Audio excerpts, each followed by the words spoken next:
on guys, my name is James Makinson. I've been cooking for many years and in many places, and as I've promised in my last video of showing you how to make AIOLI, today I'm going to show you how to make Arroz Negro or black rice.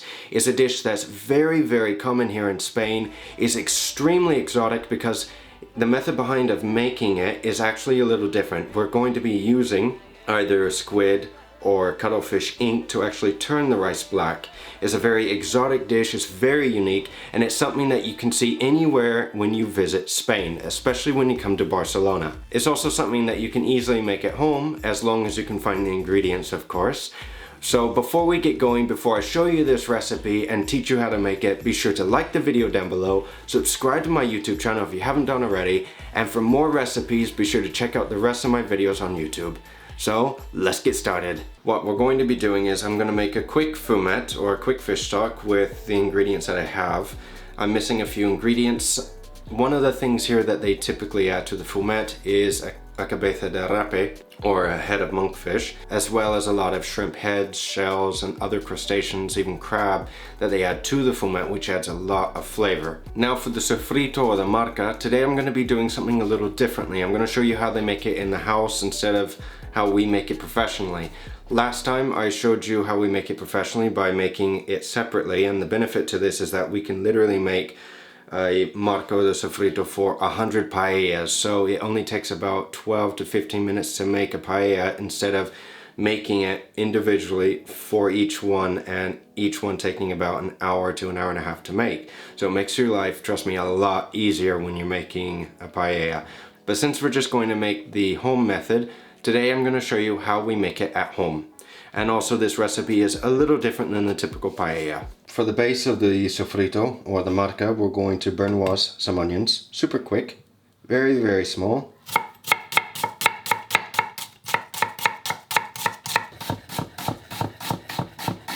More or less this size. You want them to be more or less the same size as the grains of rice. And a little bit of garlic, we'll just slice. So these little guys are small squid, and here they call them chipirrones. It's very easy to clean them. You're just going to clean them like the big ones. You're going to take the head, pull it, take a pair of scissors, cut just under the eyes, just like that. Make sure the beak is out. Put that off and to the side, and then we're just going to peel the back end here. And then again, we're just going to take out anything that's inside as well. Give them a bit of a wash to make sure that they're clean.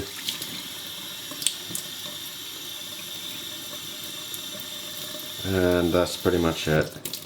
They're very easy to clean, and they're very easy to cook with. Okay, now for the chipirrones. I'm going to use half of them now and half later, so I'll show you in a minute what I mean by that. First, I'm just going to take a few of these. We're going to slice them into small pieces and then dice them up.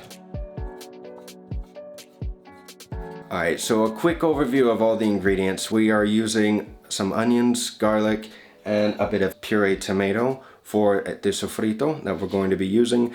We have our main ingredient, which is obviously the squid or the cuttlefish ink. We have our bomba rice, which again is a very typical Spanish rice that they use for the paellas. If you can't find it, I would suggest looking online, and if you can't find it at all, I would suggest substituting it with a borio. We also have our seafood ready to go. The shrimp, there's a Pacific type of shrimp that I wanted to use today.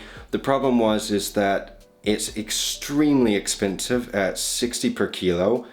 60 euros per kilo, and it's extremely hard to find. I couldn't find any, so I had to substitute it for another one today. So besides that, we're ready to make the paella or the black rice. Okay, now we're going to start. We're going to get the pan hot. We're going to add a bit of oil to the pan. We're going to add our onions first.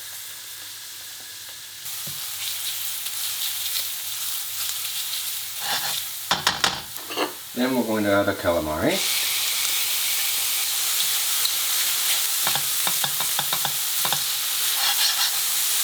Then we'll throw our garlic in.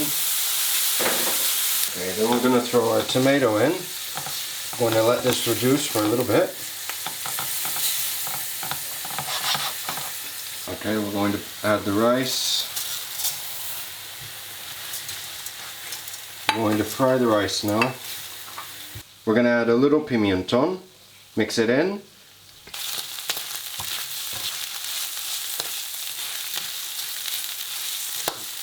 Okay, we want to fry the rice for a little bit, and now we're going to add the ink. We're going to use about 1 teaspoon, that's it. Mix it in. A little goes a very long way.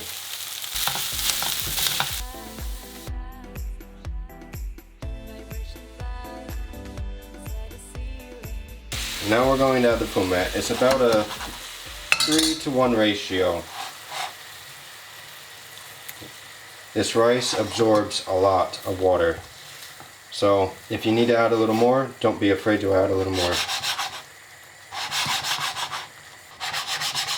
So when you're cooking this is just like a typical paella. You're going to cook it the same way. You can, if you want, cook it in the oven. But today we're going to cook it on the stove, more the traditional way.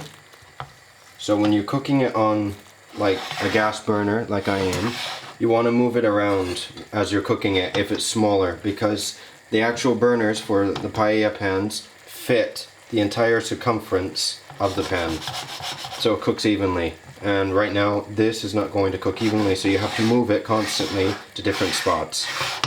So you want to bring it up to a boil, and then we're going to put it on low heat and cook slowly for about 12 to 15 minutes.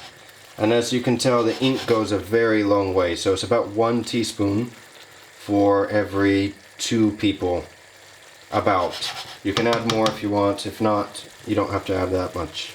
And like I told you last time, the trick to getting a paella or any rice dish flat, because you want it extremely flat. This is what makes the difference between a lumpy paella, something that doesn't look very nice, to something that's extremely nice to see, something that's very thin. So what you want to do is you want to add a bit of liquid, right? You want to make it creamy.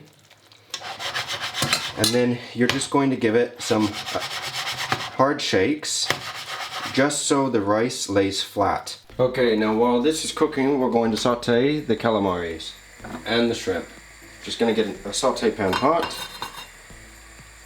I'm going to pour a little bit of oil in, and we're going to add these in. Add them away from you when you add them into the pan.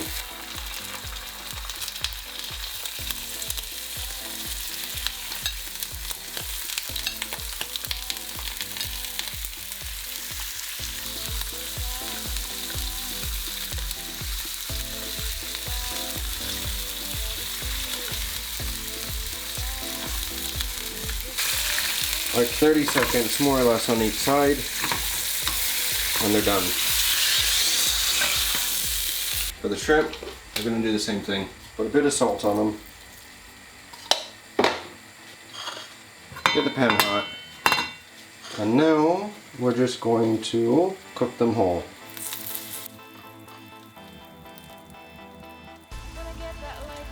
So after about 12 or so minutes, after you've been moving it around, if you have a little bit of water still left, you want to taste it and check to make sure that the rice is not al dente. You want it cooked. And then obviously if you still see some spots that either move a little bit, now they don't, but this spot was moving, you just want to put this spot over the fire and let it cook a little more to evaporate some of the moisture.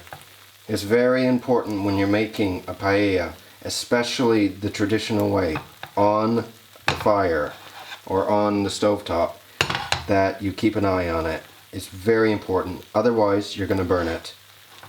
The other thing is that with paellas, unlike risottos, with a paella, you do not want to constantly stir it or move it around. You want to let it sit and to let it develop this crust that it has on the surface. You want basically to reduce the sofrito and to reduce the creaminess of the stock, so it develops a shell around the rice. And it's a little like risotto in that sense, but since we're not using any butter, we're not using any dairy, no fat, it's a little different, and the concept of making it is obviously different.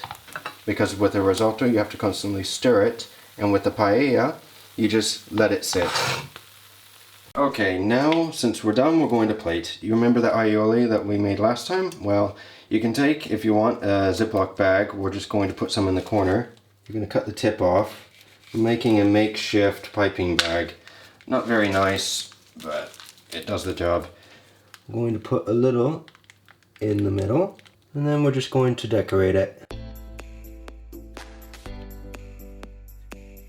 The calamari that we cooked earlier, we're going to lay on top.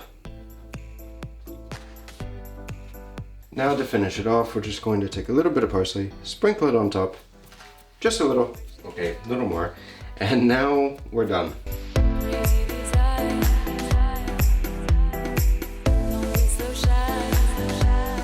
And that's it, guys. This is a very easy recipe. More or less it's the same as making a normal paella with a few differences. And if you want to use the ajo perejil or the sofrito that I did last time, the professional way, you can easily do it if you want. Today I changed it because I wanted to make it a little easier for you guys. At least if you can find the ingredients, you can make it at home and do it yourself. But to be able to enjoy this on a beautiful day in Barcelona with views over the Mediterranean, well, at least some views on the Mediterranean. It's a little far away, but it's a brilliant way to spend your day, especially with a nice bottle of sangria or a little bit of wine, a little bit of beer, something. It's a great way to spend the weekend. So guys, for more recipes, be sure to check out the rest of my videos that I have up on YouTube.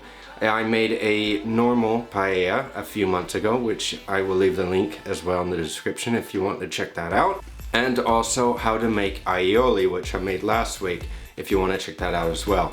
Be sure to subscribe to my YouTube channel if you haven't done already for more content, like the video, and I'll see you guys again very soon. Take care.